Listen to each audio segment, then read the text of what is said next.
Après 3 jours d'horreur et de carnage, les responsables sécuritaires indiens ont commencé à enquêter sur la série d'attaques terroristes qui a commencé ce mercredi soir dans la ville de Bombay, capitale économique de l'Inde.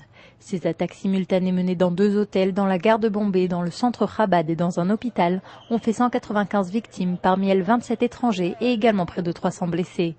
Après la colère et les questions sur le temps de réaction des forces indiennes, le ministre de l'Intérieur Shivraj Patil a pris sur lui la responsabilité de ces attaques et a présenté sa démission. Le Premier ministre indien a convoqué une réunion avec les responsables des principaux partis politiques du pays pour évaluer la situation. Le pays veut comprendre qui sont ces moudjahidines du Décan, un groupe islamiste inconnu qui a revendiqué ces attentats. Sur les 10 terroristes, un seul assaillant a été capturé vivant. Celui-ci est actuellement interrogé par les forces de sécurité et est originaire du Pakistan. Les terroristes semblent être arrivés par la mer en provenance de Karachi. À Islamabad, le gouvernement tente de calmer les tensions. Le Pakistan dément toute implication et invite son voisin à ne pas réagir de manière excessive, mais la tension est à son comble entre les 2 pays voisins et rivaux. L'enquête laisse à penser que les assaillants ambitionnaient de tuer 5000 personnes. Les agresseurs, aussi bien entraînés que déterminés, étaient également très bien équipés.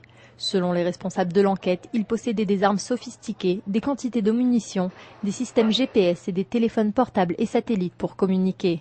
Pendant ces 3 jours d'affrontement, ils ont de manière répétée contacté un pays étranger qui n'a pas été identifié.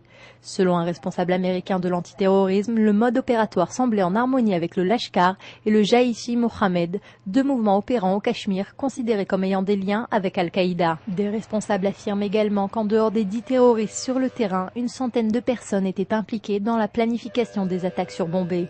En attendant, l'enquête continue et les autorités comptent bien découvrir qui était à la tête de ce que les Indiens considèrent comme leur 11 septembre national.